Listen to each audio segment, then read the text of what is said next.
El oso polar es uno de los pocos seres vivos que puede sobrevivir el fuerte frío y la permanente oscuridad del invierno polar. No obstante, no es el primer predador que se adapta a la vida en el Ártico. Un increíble y nuevo descubrimiento hecho en Alaska está probando lo que nadie creía posible. Hace 70 millones de años, los dinosaurios reinaban sobre la tierra congelada.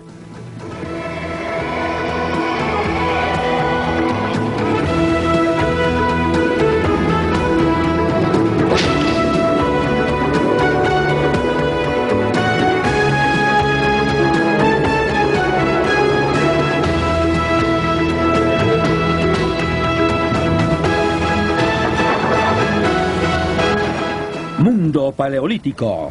Dinosaurios en la nieve.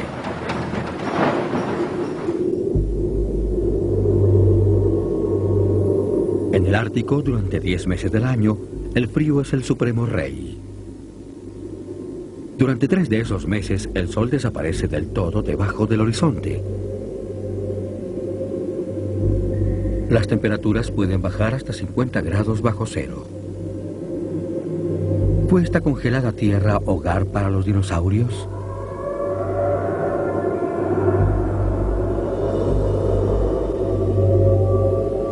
Un hombre arriesga su vida para probarlo. Roland Gangloff, de la Universidad de Alaska en Fairbanks, ha viajado cientos de kilómetros al norte del Círculo Polar Ártico hasta la terminal petrolera de Dead Horse.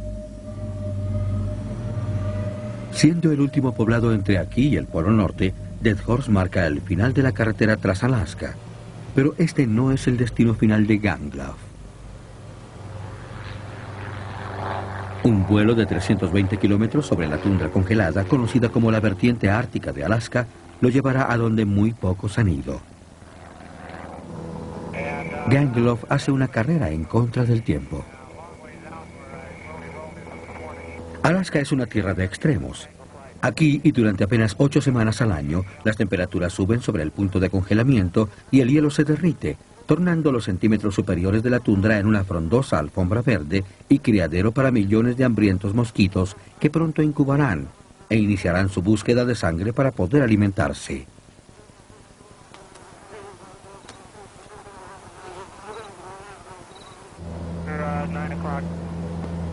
El destino final de Gangloff es una franja del río Colville de 16 kilómetros de largo.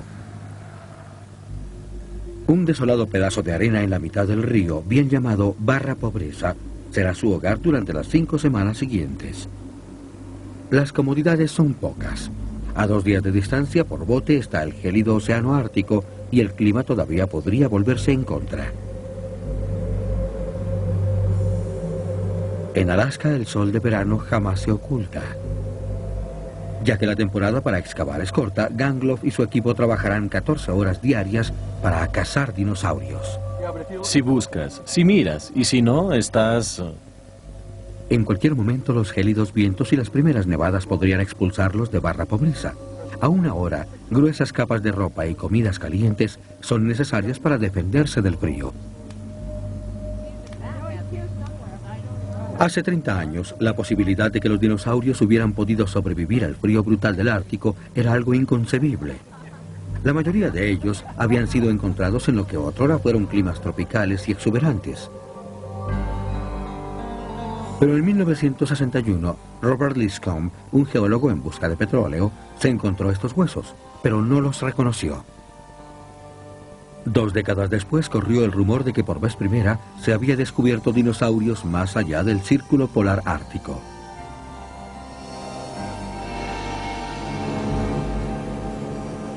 En 1987, Gangloff siguió las huellas de Liscombe hasta un recodo en el río Colville llamado Ocean Point. Aquí, en estos riscos, capas de sedimentos que datan de la edad mesozoica, la era de los dinosaurios, han sido expuestas. En ese entonces, esta era un gran delta alimentado por las nieves que se derretían de las cercanas montañas. Para la era Cretácea, hace 75 millones de años, toneladas de lodo y arena habían sido lavadas dentro del delta. Con el tiempo, el sedimento se volvió piedra y en ella la primera evidencia fragmentaria de que los dinosaurios habían vivido aquí.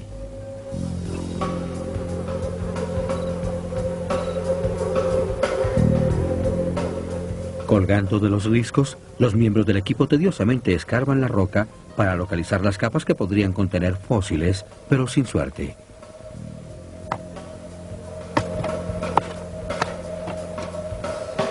¿Ven esa capa brillante allá? Ahí vamos. Infortunadamente, el invierno anterior fue inusualmente templado.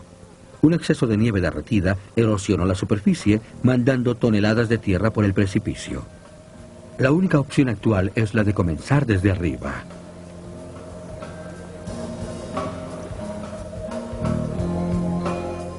Después de 2 días de duras labores, el equipo por fin descubre la capa que había estado buscando. Han batallado en contra del frío, la lluvia y los incesantes mosquitos por algo que parece ser unos restos poco espectaculares. Algunos huesos de brazos y los fragmentos de una columna vertebral.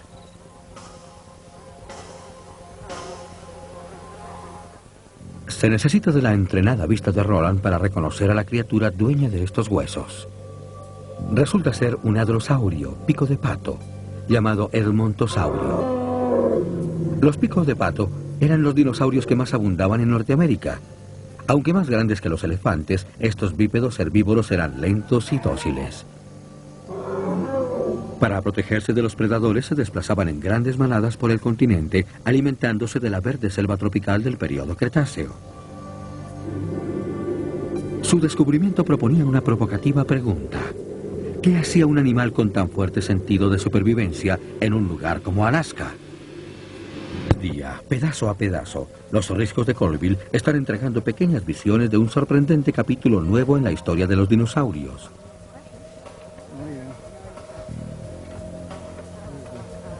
Emergiendo de las rocas hay unos gigantescos monstruos, como los albertosaurios, y aquellos cornudos como los triceratops.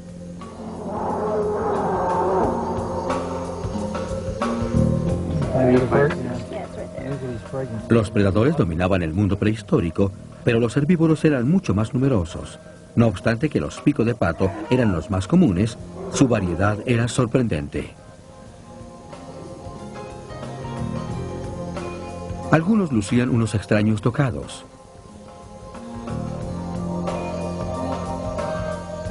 El lambeosaurio tenía una alta y hueca cresta con un cuerno apuntando hacia atrás. Pero el más pomposo era el Parasauriolopus. Su gloriosa corona era la cresta más espectacular de todos los picos de pato. Un gran arco óseo que caía hacia atrás sobre su cabeza. El porqué es un misterio, pero el Parasauriolopus pudo haber sido un hombre orquesta de uruleos y bramidos.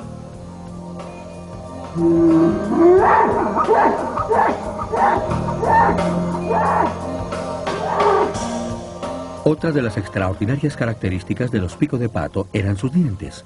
Los edmontosaurios venían equipados con repuestos. Estas hileras que se ven aquí era donde los dientes eran insertados.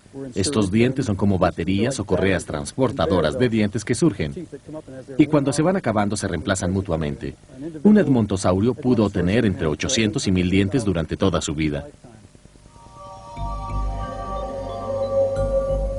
Las plantas y los árboles son vitales para poder entender el clima de hace 70 millones de años. Estas son hojas. Durante algún antiguo otoño se desprendieron de algún árbol para luego convertirse en piedra. Su presencia indica que Alaska pudo haber sido más cálida de lo que hoy día es. Durante el invierno, la temperatura promedio diurna llegaba a los 10 grados. De noche muy raramente congelaba. Aún así, la gélida lluvia y la nieve eran comunes.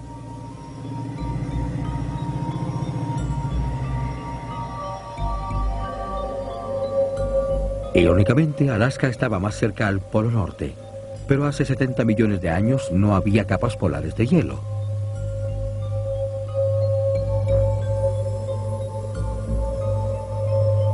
El sol desaparecía debajo del horizonte durante 6 meses al año. y la desolación invernal descendía sobre los dinosaurios. Con muy poca o nada de comida, es sorprendente que hayan sobrevivido. Si era un pico de pato viviendo aquí entre 70 y 72 millones de años atrás, hubiera tenido 6 meses de luz muy baja o nada, igual que las plantas. Así que vemos a estas perdiendo sus hojas, tornándose deciduas o deshaciéndose de sus hojas para entrar a un periodo de inactividad por medio año.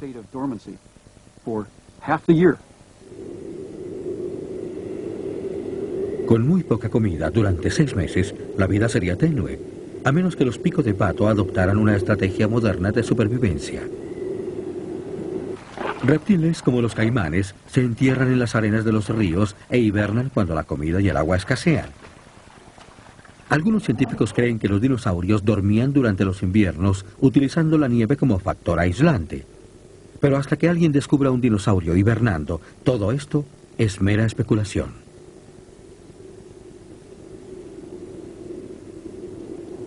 La teoría más lógica es lo que miles de animales hacen cada año. Los solitarios caribúes se reúnen en manadas para migrar. En agosto, después de haber criado a sus crías, se encaminan hacia el sur, en donde el invierno es menos fuerte. Por el camino comen constantemente para adquirir las fuerzas necesarias para el viaje. Si hubo manadas de dinosaurios que estrepitosamente se movilizaron a través de la tundra ártica hace 70 millones de años, la prueba podría encontrarse en un barranco a 3.200 kilómetros de distancia.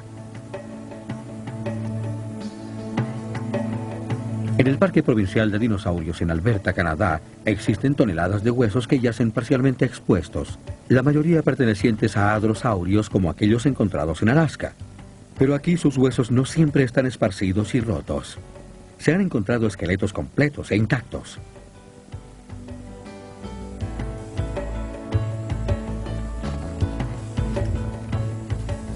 Phil Curry del Museo Tyrrell es experto en los picos de pato.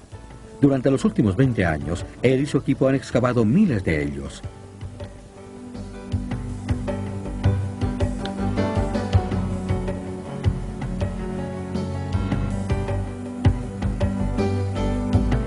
Este yace con su cola extendida en el mismo lugar en donde murió. Habiendo expuesto la cola excelentemente conservada, el equipo de Curry se prepara para recobrar el resto del dinosaurio. Creemos que los dinosaurios pico de pato no eran solamente animales visuales, sino que también parecen haber sido animales que producían muchos sonidos con los cuales se identificaban mutuamente. Y en el caso de animales como los edmontosaurios, pudo haber sido algo que era amplificado a través de sus globos nasales, si se puede expresar así. Curry está convencido de que él y Roland Gangloff han encontrado el inicio y la meta de la gran migración.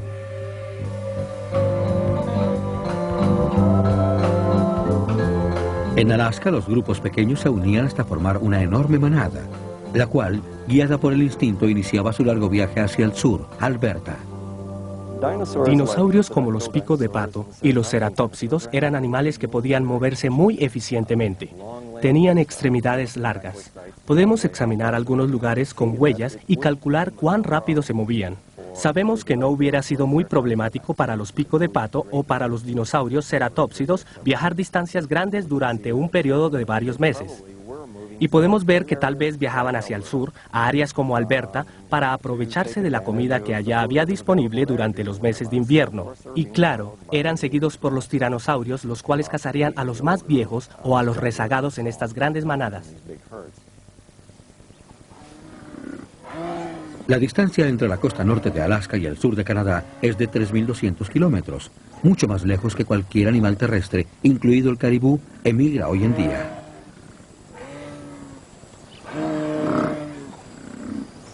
Debe haber sido fantástico el haber tenido una vista aérea del periodo Cretáceo, o de la primavera en Alberta, o del otoño en Alaska, porque lo que se hubiera visto sería similar a lo que hoy en día vemos con el caribú.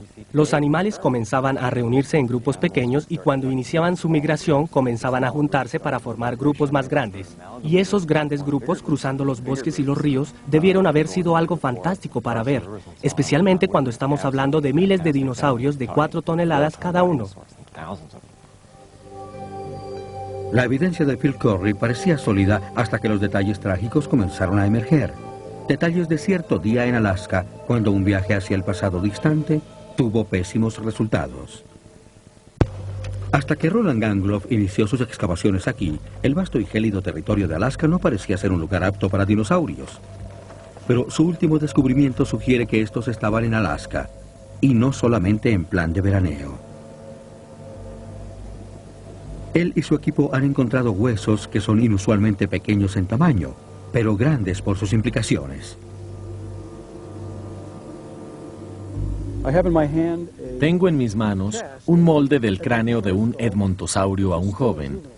No es un adulto, y cuando se compara con las mandíbulas y cráneos que tenemos aquí en Alaska, se nota muy claramente que los nuestros son más pequeños y de animales mucho más jóvenes.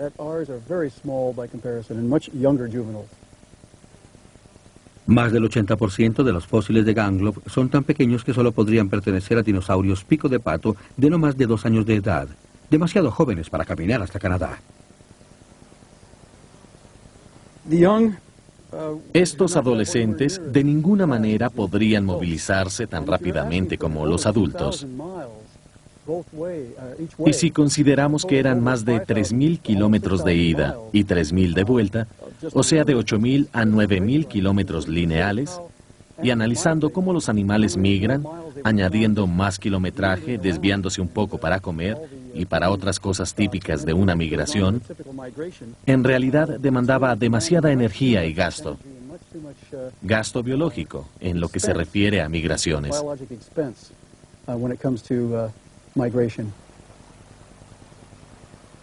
Roland cree que los jóvenes vivían en Alaska durante todo el año, haciendo cortos viajes de la costa a las montañas en busca de comida. Pero hasta las migraciones cortas pueden ser peligrosas. Emergiendo de los fósiles en Colville, hay evidencias de un desastre. En una mañana primaveral hace 70 millones de años, el sol apareció sobre el horizonte y la nieve comenzó a derretirse. Al unísono, una manada de picos de pato se dirigió hacia las montañas al otro lado del río. Pero entonces, tal como sucede hoy en día, ríos cargados con nieve derretida pueden convertirse en torrentes de enardecidas aguas. Los dinosaurios jóvenes perdieron el equilibrio y al luchar en contra de la fuerte corriente se llenaron de pánico. Los adultos, sin poder hacer nada, observaron cómo sus críos eran barridos por las aguas. Es posible que el drama solamente durara unos momentos, pero la escena fue devastadora. Cientos, tal vez miles de dinosaurios perecieron. Estos caribúes también cruzaban el río cuando el torrente los sorprendió. Eventualmente sus cuerpos hinchados se descompondrían y desaparecerían dentro de los sedimentos como los picos de pato. En Alaska el hielo es testigo silente del infinito círculo de vida y muerte. Sin este, la trágica historia de los dinosaurios polares pudo no haberse relatado.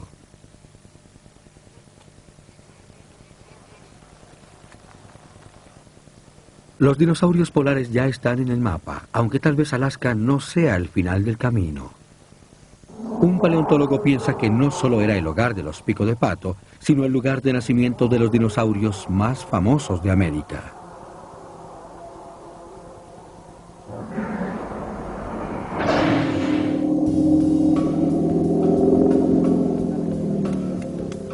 Jim Kirkland los ha visto a todos en las escabrosas montañas de Colorado y Utah.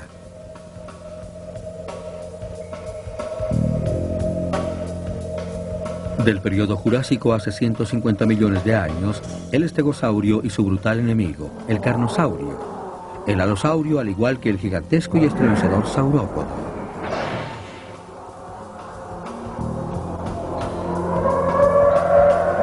Pero hace 1 millón de años, estas criaturas desaparecieron de los registros fósiles. Para saber por qué, Jim ha venido a Alberta para desenterrar a sus sucesores.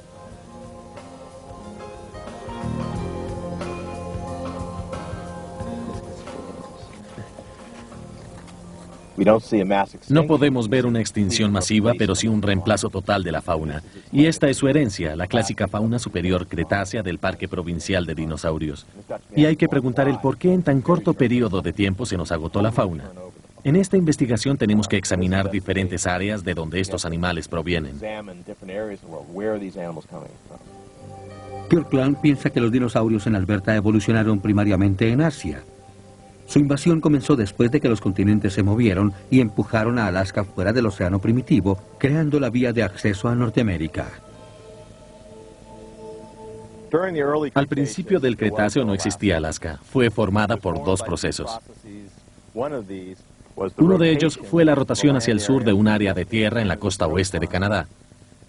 Al mismo tiempo, un área tan grande como Nueva Guinea, llamada Wrangella, flotaba hacia el norte por el Pacífico del Norte. La colisión entre estas 2 áreas terrestres creó una gran cordillera estrechándose sin interrupción hasta Siberia. Esta es la cordillera Brooks y formó un puente terrestre para la migración de dinosaurios de Asia a la zona oeste de Norteamérica. Vemos a los hadrosaurios llegando en masa y también a los tiranosaurios. Esto le permitió a estos animales entrar a Utah por Alberta para seguir a través de Norteamérica Occidental hasta llegar a la costa este. Con la migración de estos animales, nos despedimos de los últimos de nuestros saurópodos en el occidente norteamericano. Se han ido. Los enormes carnosaurios tampoco se ven y son reemplazados por los tiranosaurios, lo cual establece la oportunidad para el desarrollo de faunas como las que actualmente están presentes aquí en Alberta.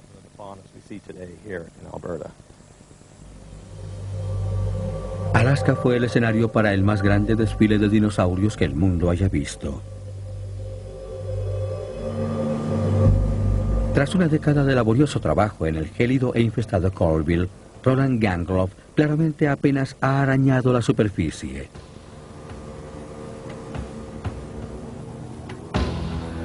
Pero sus descubrimientos ya han comprobado lo poco que sabemos acerca de las fantásticas criaturas que eones en el pasado reinaban sobre la Tierra.